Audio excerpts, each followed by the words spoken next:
Olá, muito boa tarde. A Igreja Católica vive o tempo de preparação para a Páscoa. Nos domingos deste tempo litúrgico, a Quaresma, a mensagem proposta nas celebrações da Eucaristia tem sempre por horizonte esse mistério da ressurreição presente nos textos bíblicos que aí são proclamados e que analisaremos ao longo dos próximos minutos.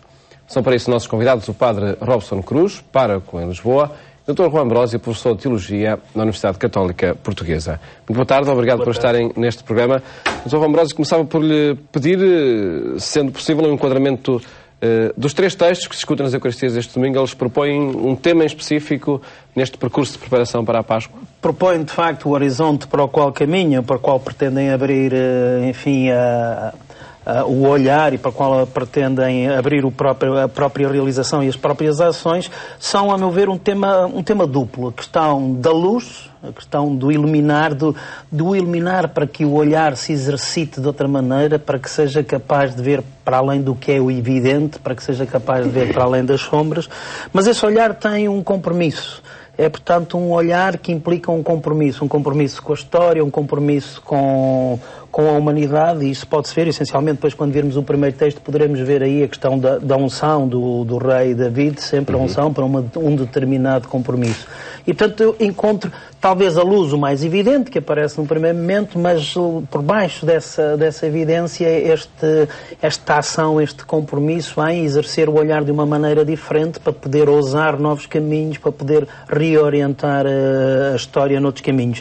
E penso até que estes textos podem ser muito importantes para o momento em que vivemos. Todos nós sabemos como Portugal está neste momento envolto em trevas, digamos assim, com muitas sombras, pelo menos. Não utilizamos a palavra treva, talvez seja demasiado pesada, embora muitos achintam, mas há pelo menos muitas sombras, muita coisa que não aparece clara. Se calhar é a altura de exercitarmos outro tipo de olhar, que seja capaz de procurar ver mais longe. Essa é a missão a que me referia, esse exercício. E vamos ver como nestes textos, neste domingo, se calhar vamos encontrar um ou outro critério para poder exercitar esse olhar. Sua síntese, Padre Robson, dos textos que nas Eucaristias serão proclamados. Já em síntese, pessoalmente, assim, eu olho muito isto sobre duas perspectivas, como é que Deus vê, não é? E o verbo ver tem muita importância, não é? E depois como é que o homem passa à visão também. Portanto, a primeira leitura tirada do primeiro livro de Samuel põe exatamente isto: Deus não vê como o homem vê, e portanto mesmo um profeta e um juiz como Samuel pode-se enganar se atendesse apenas às qualidades humanas para perceber quem é que é o eleito de Deus. E depois todo o percurso, que é muita figura batismal, não é, daquele que chega à fé, de um cego de nascença que passa também ele a ver. E também tem uma tarefa para chegar ali, ou seja, não é um rito mágico o recuperar a visão, mas há todo um caminho em que ele se põe para aí chegar. Vejamos então como três textos que são retirados da Bíblia nos propõem essa temática, com desafios, por certo, para os dias de hoje. Padre Robson Cruz, desde logo a sua análise então à primeira leitura, que se escuta nas Eucaristias deste domingo, do livro de Samuel, no capítulo 16, que termina depois o texto a dizer, depois da escolha por parte do Senhor, termina a dizer que naquele dia o Espírito do Senhor apoderou-se de David. Como aconteceu esta escolha, esta eleição do rei David? Primeiro é preciso falar de qual foi o desagrado em relação a Saul. Saul é o primeiro rei eleito. Nós vemos que no primeiro livro de Samuel há várias etapas desta eleição de Saul, né? Primeiro é por sortes, depois é uma eleição real propriamente participada e por fim há uma unção também do próprio profeta. Reparem que esta ideia gradativa vai acontecendo. A partir do capítulo 13 nós somos surpreendidos. Porquê? Parece que Saul peca por excesso de zelo, ou seja, quer ser um rei, quer ser um chefe, adianta-se, digamos, sobretudo nas funções cultuais diante de Israel, depois, mais à frente do capítulo 15, volta a fazer o mesmo quando vai sacrificar os despojos dos povos conquistados, oferecendo-os a Deus como uma espécie de quase culto idolátrico do Deus da guerra, não é? E isto é o motivo do desagrado. Chegamos ao capítulo 16, trata-se agora então de escolher um novo rei para Israel. Repare que todo o processo, digamos, desta primeira leitura, do capítulo 16 do primeiro livro de Samuel, vai passar sempre com esta ideia: a forma como Deus vê. 5 vezes se usa o verbo ver. E ver tanto pode ser o ver no sentido da visão física, como pode ser na ideia do decidir, do escolher e do enviar. Depois, também um outro conjunto de vocabulário, 4 expressões, também elas ligadas em hebraico, é mais fácil, a raiz do verbo ver, que diz respeito à aparência exterior. E tudo isso, estas 9 expressões, dão o peso, ou seja, há uma educação do olhar para que o homem possa aprender a ver como Deus vê. E como é que Deus vê? Deus não se fia na aparência externa. E repare, aqui a expressão aparência externa não tem tanto a ver com a beleza propriamente física, mas tem a ver exatamente com aquilo que tantas vezes nós achamos que são as qualidades, digamos, as competências necessárias para uma determinada missão. O texto vai levar isso às últimas consequências. Samuel não vai escolher nenhum dos filhos mais exuberantes de Jessé. Vai escolher aquele que é dito como o mais pequeno. É curioso porque o próprio texto hebraico brinca com a expressão ser o filho mais novo, ser o filho mais pequeno, ser o filho menos importante. E é exatamente sobre esse que a ação de Deus que escolhe para uma missão em Israel vai recair. Repare que o texto termina, e isso é que é de uma beleza muito grande, né? Que a partir do momento em que se faz a unção, característica dos povos semitas, mas que em Israel ganha um valor espiritual e uma densidade muito grande, o rei é ungido por um profeta, não é? O Espírito do Senhor desce sobre ele. Significa que a missão e a função, ela própria leva a garantia da ação misteriosa de Deus, simbolizada nessa expressão, o Espírito do Senhor. Ainda não é uma afirmação à maneira do Novo Testamento da terceira pessoa da Santíssima Trindade, mas significa que o gesto humano, quase diria quase sacramental da unção, permite agora que a ação de Deus se possa exercer naquele que humanamente parece o menos capaz. É possível descobrir aqui, neste texto, quais são os critérios para a escolha de Deus? O critério é o critério da surpresa da escolha de Deus. E isto é curioso porque Samuel é uma grande figura, não é? E vemos que mesmo quando ele vai chegar à cidade de Jessé, em Belém, o povo fica alarmado, se pergunta se vem em paz ou não. E o próprio profeta tem de fazer essa experiência que Deus, quando escolhe de forma absoluta. Quantas vezes, e isto é muito preocupante muitas vezes na pastoral vocacional, porque as pessoas gostariam de encontrar sinais inequívocos se uma pessoa é chamada por Deus ou não. E o chamamento de Deus é uma surpresa. Quantas vezes vai escolher aquele que é menos capaz, porventura até menos virtuoso, e a história de Davi não nos deixa enganos, ou seja, é um homem com as fraquezas próprias de qualquer humano. Mas Deus dá capacidades àqueles que escolhe e não escolhe aqueles que são capazes. E isto é a grande mensagem que tenta aqui nos dar. Porquê? Porque o olhar de Deus sobre o mundo e sobre os homens em concreto é diferente do nosso olhar. Dr. Ambrósio, que interpelações coloca este texto neste tema da escolha, concretamente? Acho este texto muito interessante e, sobretudo, muito interessante, como dizia há pedaço, nos tempos em que estamos hoje a viver. Trata-se, de facto, da eleição do rei David, da escolha do rei David e da sua unção. E é por isso que eu falei na missão, porque sabemos como no Antigo Testamento a unção é sempre a unção para algo, não é só a unção por ungir, não é a unção por causa da pessoa. Aquele é ungido não por causa dele, mas por causa da missão que tem que desempenhar. E, portanto, o motivo da unção não é a própria pessoa, mas a missão a que ele é enviado. E é por isso que Deus escolhe, por causa dessa missão. Em todo caso, gostaria, antes de entrar propriamente no texto, fazer aqui uma... Eu acompanho o Padre Robson, meu ilustre prior, na reflexão que fez, distancio-me numa pequenina coisa, que provavelmente estamos de acordo, se calhar é a maneira de falar. Não sou capaz de entender a eleição e o chamamento como uma coisa unilateral, ou seja, Deus chama contra a vontade daquele que é chamado, contra a sensibilidade daquele que é chamado. Parece que há um destino na cabeça de Deus, está traçado para cada um de nós e que nós ou o seguimos e somos felizes ou não o seguimos e somos infelizes. Prefiro ver as coisas muito mais ao nível do diálogo, que a descoberta é feita ao diálogo, que Deus perscute ao meu coração, como diz o texto, ver quais são as minhas ânsias, as minhas sensibilidades e, dialogando comigo, vamos os dois encontrando o caminho e perceber a eleição também para a missão nesse sentido, que é um diálogo que se vai fazendo aos dois. Mas, indo ao texto, é muito interessante porque, num primeiro momento, o texto diz-nos, de facto, como aqui foi afirmado, que o olhar do profeta, guiado por aquilo que são os critérios normais, poisa sobre um dos filhos de José de Belém. e diz, é este. Mas logo ouve a voz do Senhor a dizer, não prestes atenção à sua aparência, não ligues à sua elevada estatura, e diz o critério, Deus vê o coração. E é a partir do coração que vê. Se quisermos pensar o que é isto do coração, o coração é onde reside, digamos assim, o motor que move a existência de cada um de nós. É aí que está o nuclear da nossa existência, esse órgão simbólico do palpitar da vida, do sangue que nos corre nas veias. É aí que está o motor da nossa existência, o que verdadeiramente nos motiva, o que verdadeiramente nos impulsiona. Ora bem, nós agora, neste tempo, e é aí que eu faço o paralelo para o tempo de hoje, vamos ser chamados brevemente a ter uma palavra em relação à decisão do nosso futuro, acerca daqueles que nos governarão. Provavelmente vamos ter que fazer aqui um exercício de um olhar diferente. Não olhar para as aparências que aqui estavam a ser ditas, não é? Não olhar para as estaturas, não olhar para quem berra mais alto ou para quem parece ter aqueles argumentos, enfim, mais fortes, mas olhar para o coração. O que é que verdadeiramente está por trás de cada proposta, está por trás de cada intuição, e aí fazer então a escolha a partir desse olhar. Se calhar este é um outro critério que tem que se introduzir, porque vemos que neste momento o que assistimos é uma luta quase que de clãs, não é? Que se degladiam uns aos outros, pensando no melhor para o seu clã, e aqui é preciso pensar no melhor para o bem comum.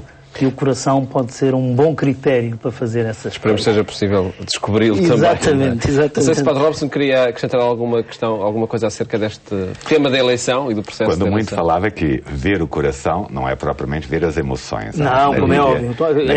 É bom chamar a atenção para isso. Exatamente. Isso é muito importante. Assim, ver o coração é ver também qual é a fonte dos grandes atos humanos, ou seja, tudo aquilo que diz respeito à inteligência, à vontade, e quando a inteligência e a vontade devem andar juntas, deve ser de facto, é essa perspectiva que se fala do coração.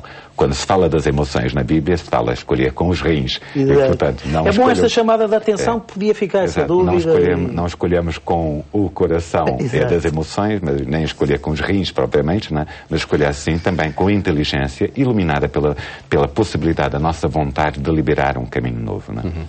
E temos de passar a análise ao segundo texto que se escuta nas Eucaristias deste domingo. A segunda leitura é da Carta aos Efésios, no capítulo 5, e onde Padre Robson volta aqui este tema da luz que agora nos é oferecida, não é? Com Cristo Jesus. Vale a pena recordar que nós estamos a seguir o ciclo A, digamos, do ano litúrgico, na Quaresma, e, portanto, as leituras também são escolhidas, porquê? Por causa da questão do batismo, sobretudo dos batismos dos adultos, não é? São domingos onde se processam os escrutínios pré-batismais e, portanto, perspectiva pedagógica da Igreja é ajudar a comunidade daqueles que se preparam para o batismo para reviver. E é muito bonito. O batismo na Vigília Pascal. Exato, na Vigília Pascal. Porquê? Porque na Carta aos Efésios, a partir do capítulo 4, nós começamos com uma grande instrução, digamos, àqueles que são os neófitos, os catecúmenos da comunidade, que agora aderem ao mistério de Cristo.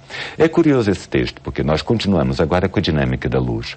Paulo não se limita a dizer que outrora andávamos nas trevas, no sentido de que o mal era uma espécie de circunstância, ambiente em que vivíamos e que agora, ao pertencer sociologicamente a um novo grupo, deixamos os hábitos antigos. Paulo diz mais, nós outrora éramos trevas e, portanto, há quase uma relação de total identificação da pessoa com o mal que ela praticava. E Paulo diz, e agora sois chamados a viver a luz. Curiosamente, o versículo 9 continua, porque o fruto do Espírito está em toda a bondade, justiça e verdade. Repare que aqui, 3 dimensões essenciais da pessoa humana, né? A bondade, portanto, toda a sua dimensão ética, a dimensão de justiça, que não tem a ver propriamente com a nossa noção de justiça, mas é tudo aquilo que diz respeito à santidade de Deus e a forma como essa relação qualifica todas as relações que eu tenho no mundo, e a verdade, a dimensão da inteligibilidade da própria fé. E Paulo insiste, não é? Se somos luz agora, ou seja, se a experiência do batismo nos gera para uma vida nova, devemos vivê-la então com a própria alegria que a fé nos dá. É curioso porque depois o texto pode nos parecer assumir uma atitude arrogante perante o mundo, ou seja, em relação às coisas do mundo, dá a impressão que somos convidados a condenar as coisas do mundo. Repare que esta ideia de não partilhar ou não ter comunhão com as trevas, não é? Mas que devemos condená-las, é sobretudo aqui visto como um juízo declarativo, ou seja, aquilo não convém ao cristão, mas também uma espécie de juízo profético, que é levar essas realidades estão longe da experiência cristã, também elas a serem regeneradas pela graça de Cristo. Não é? Dr. Rui Ambrósio, a sua análise deste texto, o que significa esta passagem das trevas à luz? Continuando na linha de tentar procurar esses sinais para o nosso agir hoje, encontro aqui esses 3 indicativos do que deve orientar o nosso agir, ou seja, que esta passagem das trevas à luz faz também pela procura da bondade, da justiça e da verdade. Se quiserem, um olhar iluminado pela luz de Deus, ou seja, um olhar que faz o exercício de olhar para a história como Deus olha, é um olhar que vai descobrir no meio do mundo aquilo que são os sinais da bondade para potenciar essa bondade, os sinais da justiça, que não é simplesmente a nossa justiça declarativa, mas é sobretudo o compromisso em fazer coisas justas e em justificar os outros, e a questão da verdade da humanidade, da verdade da dignidade com que Deus sonha e quer o ser humano. E mais uma vez encontramos aqui esses critérios. Mais uma vez chamo a atenção para isto, neste tempo em que vamos ser chamados a decidir, que possam ser também estes os critérios que nos ajudem a decidir, ou seja, tentar descobrir a bondade dos projetos, a justiça dos projetos, a verdade dos projetos em relação ao mundo, em relação a cada ser humano, e que isso nos ajude a orientar o nosso agir e a nossa escolha. Não são só critérios de ação para um agir cristão, um agir segundo o Evangelho. São critérios também de ação para o mundo. Claro que eles deverão orientar o nosso agir cristão, ou seja, a nossa fé deve ser um compromisso, e daí eu ter estado a falar sempre em missão e em compromisso, um compromisso com a promoção da bondade, da justiça e da verdade. Não se trata só...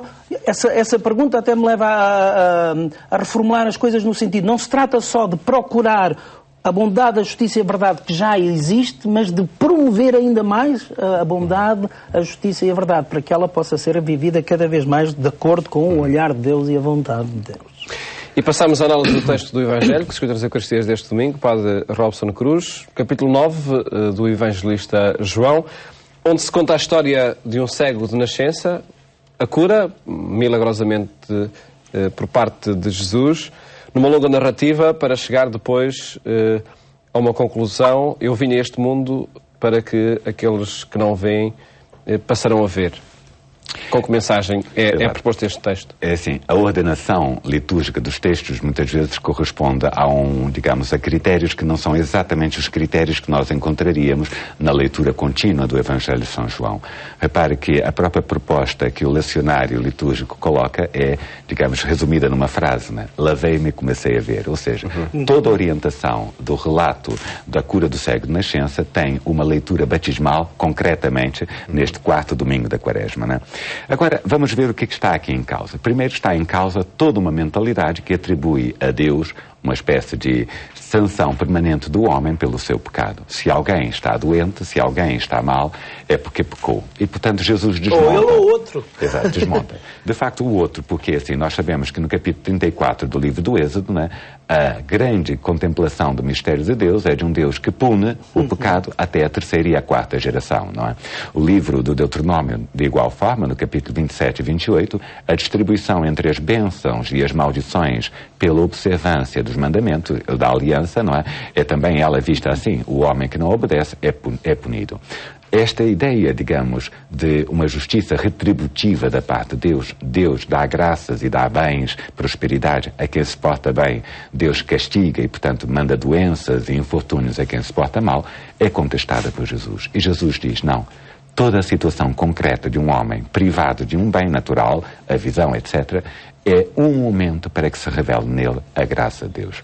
E isto é curioso porque toda a relação de Jesus com este homem é tentar descobrir que ele é objeto, de uma ação privilegiada de Deus, não é? E não apenas objeto, também se vai tornar sujeito.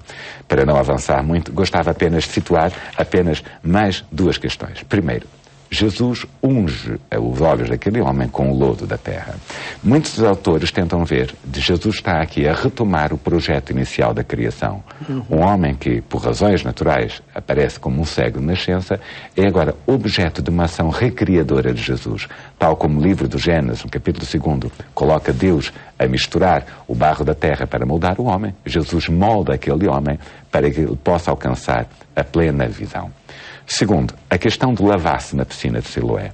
Repare que, fisicamente, nós ficamos espantados, porque Jesus cura numa ponta da cidade, não é? Unge os olhos numa ponta da cidade e manda o homem atravessar a cidade toda. Não é uma forma muito prática, digamos assim, de que um milagre que se quer habitualmente espetacular aconteça. Mas significa que, mesmo no processo da cura, o homem também é chamado a interagir. Ou seja, esta relação entre a forma como Deus olha para o homem e a possibilidade do homem descobrir o seu olhar de Deus exige uma tarefa também. Por fim, o lugar, a piscina de Siloé, é a piscina do enviado e, portanto, aquele homem progressivamente vai descobrir que aquele que o cura não é apenas um milagreiro, mas é o Messias enviado por Deus. São Juan, só análise este texto. Duas notas pequeninas, depois deste enquadramento, penso que bastarão estas duas notas pequeninas para puxar. A questão da culpa. Anda-se a discutir de quem é a culpa, se é dele, se é de alguém antes dele. Bem, também nós andamos a discutir a culpa hoje, não é? Andamos quem é que terá a culpa desta situação em que estamos metidos, em que parece que só vemos trevas. Se calhar o melhor, não é, ficarmos afundados na procura de quem é a culpa. É óbvio que temos que pedir responsabilidades a quem teve gestos, mas o importante é o que é preciso fazer a seguir. Esse novo olhar que é capaz de encontrar novos horizontes e novas possibilidades de caminho. Penso que as nossas energias devem ser gastas não tanto em procurar de quem é a culpa, ainda que se tenham que ter responsabilidades, isso é inequívoco, mas em olhar para a frente, para procurar novos caminhos, novos sentidos. E a segunda nota para fazer relevar isto. Esta cura é feita ao sábado. O que causa uma enorme sururu, porque ao sábado não se podem fazer estas coisas. Mas está dito aqui qual é o critério. O critério é sempre o ser humano. O ser humano está acima do sábado. E por isso mesmo o ser humano deve ser o critério de todo o nosso agir. O que é o bem para o ser humano, a tal bondade, a tal justiça e a verdade que falava a segunda leitura, deve ser esse o critério do nosso agir para promover e dignificar cada vez mais o ser humano. Dr. Juan Ambrosio e Padre Robson Cruz, muito obrigado por terem estado neste aqui. programa, onde quisemos apresentar a mensagem que os textos da Bíblia, das missas deste domingo, sugerem no percurso de preparação para a Páscoa. Votos de bom fim de tarde, ótimo fim de semana e até à próxima segunda-feira, se Deus quiser.